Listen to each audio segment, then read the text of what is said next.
Ouvrons notre Bible au livre de Marc, chapitre 2, Marc chapitre 2.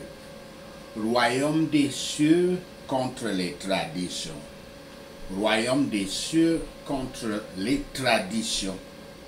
Marc 2, versets 1 à 12. Christ guérit un malade de la paralysie. Yahshua retourne à Capernaum, au bord de la mer de Galilée. De nouveau, les foules immenses s'assemblent pour l'écouter parler. Cette fois, il est dans une maison et elle est remplie au-delà de sa capacité. La plupart des maisons de Judée de l'époque au 1er siècle avaient 1 ou 4 pièces et la foule dans celle-ci remplit la maison et s'étend à l'extérieur. Versets 3 à 4. Pendant que Yahshua parle, certains hommes arrivent, 4 portant un 5e qui est paralysé. Quand ils se rendent compte qu'ils ne peuvent pas se rapprocher de Yahshua, ils improvisent un plan pour passer par le toit. Beaucoup de maisons du 1er siècle avaient un escalier extérieur menant à un toit, à un toit plat, fait de branches et de gazon. Il ne serait pas difficile de faire une ouverture dans le toit d'une telle maison et d'atterrir leur ami. Versets 5 et 7. Considérant l'entrée inhabituelle de l'homme, au verset 4, les premières paroles de Yahshua pour lui sont surprenantes. Pour une chose, Yahshua sait sûrement que l'homme est venu pour la guérison physique, pas pour le pardon spirituel. Pour une autre, ces mots, ces paroles déclenchent une réaction négative de la part des scribes qu'on appelait enseignants de la loi, docteurs de la loi, même des fois, dont parmi des scribes qui étaient parmi la foule. Yahshua perçoit la foi de ces 5 hommes. Et Marc associe fréquemment la présence de la foi à l'accomplissement des miracles par Yahshua. Même si Yahshua utilise la voix passive pour faire sa déclaration, les auditeurs sceptiques ne manquent pas de saisir son intention. Les Juifs croyaient que seul Yahweh était capable de pardonner les péchés. Des affirmations similaires, c'est-à-dire des affirmations comme celle de Yahshua en ce moment, de la part de quelqu'un d'autre que Yahweh, était un blasphème. Le blasphème, d'après la loi, étant un discours irrévérencieux, profane et impie sur Yahweh, qui contenait une sentence de mort pour ceux qui étaient reconnus coupables, selon Lévitique 24, verset 16. Verset 10. Ceci est la première place dans le livre de Marc où Yahshua s'appelle lui-même, je cite, Fils de l'homme, fin de citation, bien que Yahshua utilisera ce terme dans son auto-présentation préférée. L'imprécision de la phrase porte des connotations à la fois de l'humanité et de la divinité, ceci en référence à Daniel 7, verset 13 à 14. En l'utilisant, Yahshua force les gens à se faire leur propre opinion sur lui. S'il avait parlé publiquement d'être le Messie, le Christ, cela aurait rapidement créé des problèmes dans la culture politiquement et religieusement chargée de l'époque. La misère de cet homme, c'était qu'il avait besoin d'être ainsi porté, ce qui montre l'état de souffrance de la vie humaine. C'était gentil de la part de ceux qui le portaient ainsi. Et cela nous enseigne la compassion qui devrait être démontrée par les gens envers leurs semblables en détresse. Et que donc tous les 5 hommes aient de la sorte cherché le Christ, c'est qu'ils croyaient que le Christ va le guérir. D'où donc la foi que le Christ a reconnue en eux. La vraie foi et la foi forte peuvent fonctionner de diverses manières, mais elle sera toujours acceptée et approuvée par Yahshua le Messie. Le péché est la cause de toutes nos douleurs et de toutes nos maladies. La meilleure façon d'enlever les effets, c'est d'enlever la cause. Le pardon du péché frappe à la racine de toutes les maladies. Christ a donc prouvé son pouvoir de pardonner les péchés en montrant son pouvoir de guérir l'homme malade de la paralysie. Et sa guérison des maladies était une image de son pardon des péchés. Car le péché est la maladie de l'âme, comme j'ai dit. Quand il est pardonné, l'âme est guérie. Quand nous voyons ce que le Christ fait dans la guérison des âmes, nous devons reconnaître que nous n'avons jamais vu ce genre de choses. La plupart des gens se croient bien portants. Ils n'ont pas besoin d'un médecin, méprisent et négligent le Christ et son évangile. Ceux-là, on les appelle les orgueilleux spirituels. Mais le pécheur convaincu et humilié, qui désespère de toute aide, excepté du Seigneur, montrera sa foi en s'adressant à lui sans délai. Marc 2, versets 13 à 17. L'appel de Lévi et le divertissement donné à Yahshua. Lévi, c'est celui qui est plus tard appelé Matthieu. Matthias, n'était pas un bon personnage, ou bien, étant juif, il n'aurait jamais dû être un publicain, c'est-à-dire un percepteur d'impôts pour les Romains, les colonisateurs romains. Cependant, le Christ appela ce publicain à le suivre. Après, avec Yahweh, par le Christ, il y a la miséricorde pour pardonner les plus grands péchés et la grâce de changer les plus grands pécheurs et de les sanctifier. Un publicain fidèle et équitable était rare. C'était des gens extrêmement malhonnêtes qui étaient des prédateurs qui vivaient de la prédation sur les citoyens.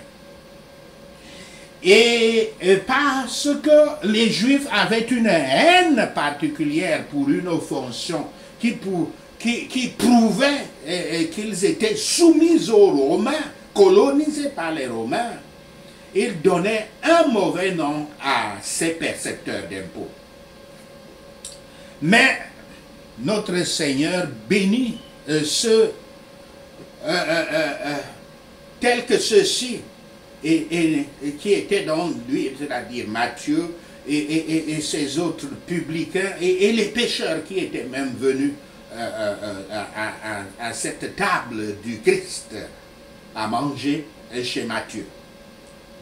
Donc, notre Seigneur bénit ceux tels que ceux-ci, et il n'a pas hésité à converser avec eux quand il est apparu à l'image de la chair pécheresse, la chair humaine. Et ce n'est pas nouveau pour ce qui est à la fois bien fait et bien conçu d'être calomnié et tourné en reproche du plus sage et du meilleur des hommes. Christ ne s'est pas retiré de là, bien que les pharisiens aient été offensés. Si le monde avait été juste, il n'y aurait eu aucune occasion de la venue du Christ, soit pour prêcher la repentance, soit pour acheter le pardon. Nous ne devons pas tenir compagnie à des gens impies par amour de leur vaine conversation. Ça, c'est sûr. Christ ne pouvait pas s'asseoir là juste parce qu'il veut tenir de vaines conversations avec ses pécheurs.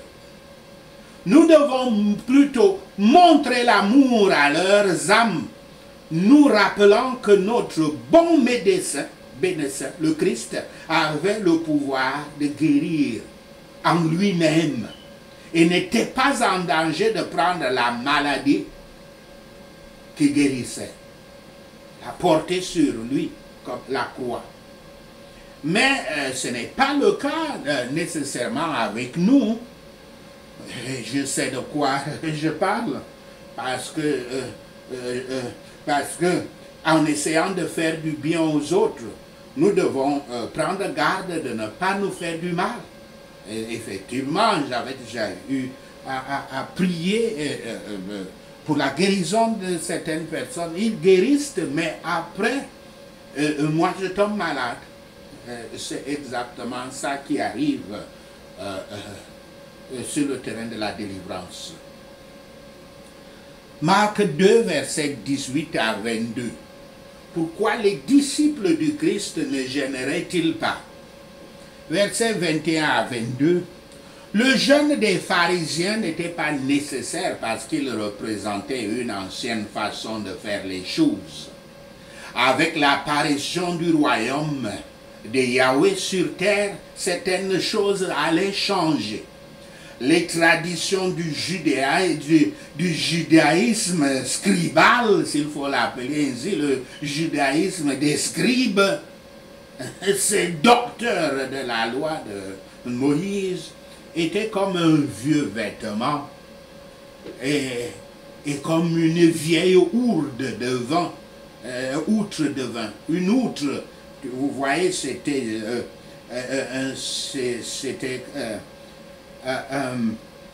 ce récipient de vin, on peut dire pot de vin qui était une peau de cuir.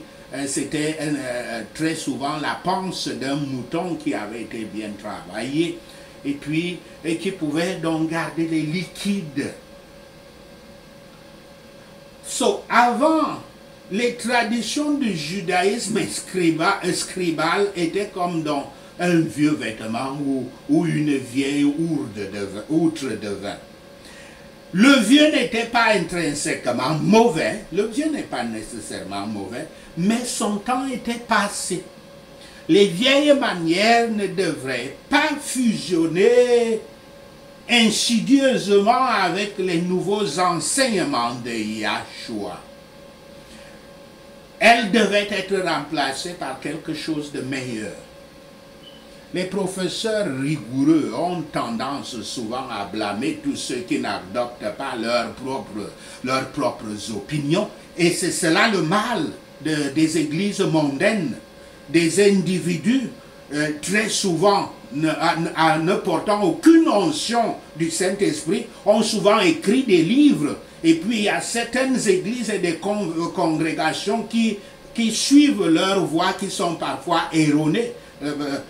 Par exemple, ce cas où certains anciens chrétiens qui ont créé des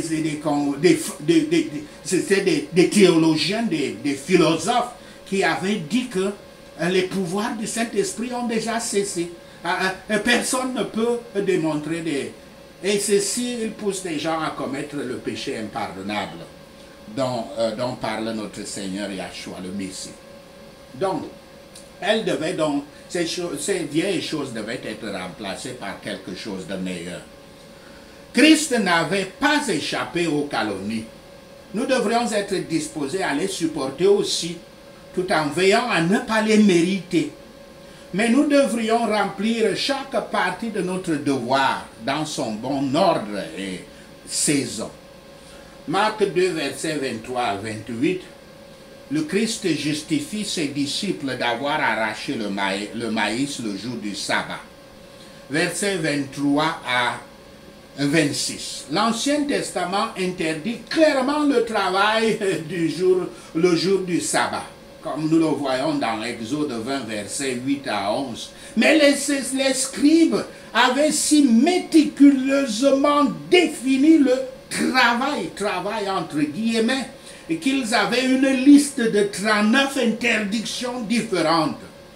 Le tiers de cette liste portait sur la notion de moissonner, ce qui est leur accusation contre Yahshua et ses disciples.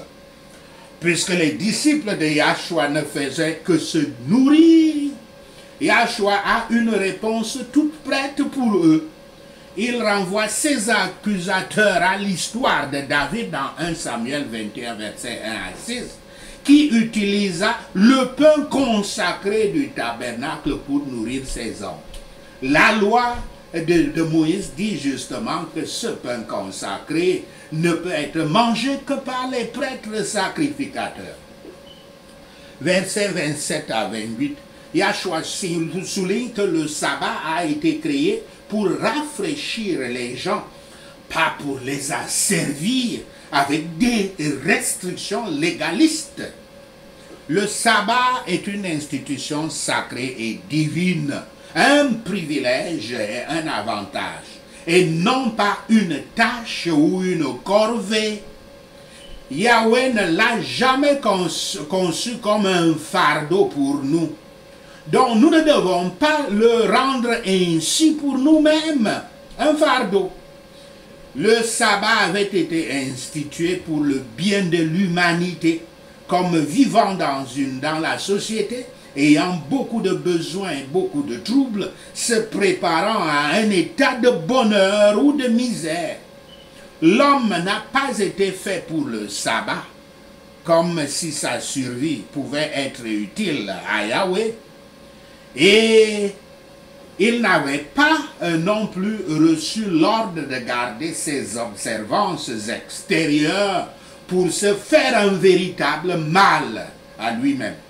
Toute observation à ce sujet doit être interprétée par la règle de la miséricorde.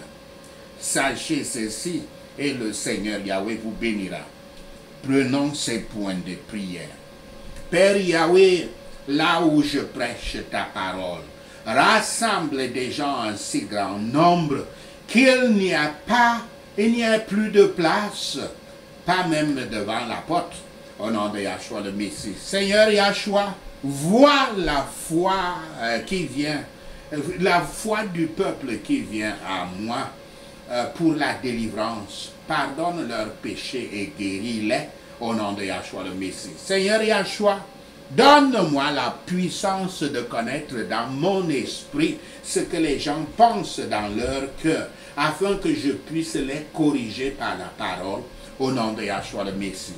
Car, qu'est-ce qui est plus facile de dire à un homme paralysé, tes péchés sont pardonnés, ou de dire, lève-toi, prends ta natte et marche, au nom de Yahshua le Messie. Le Fils de l'homme a autorité sur la terre pour pardonner les péchés. Merci Seigneur Yahshua de m'avoir donné cette autorité au nom de Yahshua le Messie. Père Yahweh, envoie-moi des pécheurs et touche-les avec ton Saint-Esprit pendant que je leur prêche la parole au nom de Yahshua le Messie. Ce ne sont pas des gens en bonne santé qui ont besoin d'un médecin, mais les malades. Ma mission n'est pas d'appeler les justes, mais les pécheurs, au nom de Yahshua le Messie. Je ne vais pas jeûner pour suivre les traditions et les rituels du jeûne, au nom de Yahshua le Messie.